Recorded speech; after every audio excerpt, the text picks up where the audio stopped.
Hi guys, welcome to my channel.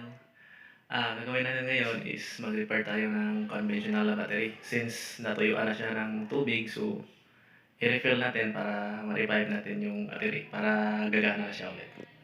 So huwag na natin patagalin pa. Start.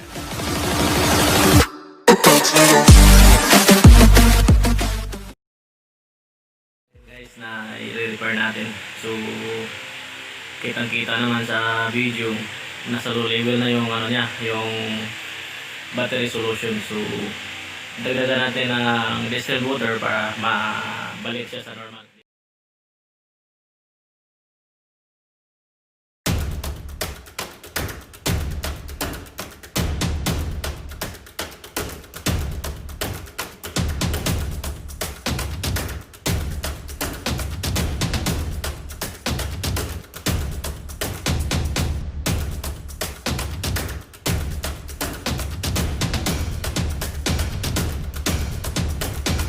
Yun guys, after natin mag-refill, so charge na natin yung battery para ma-full ulit.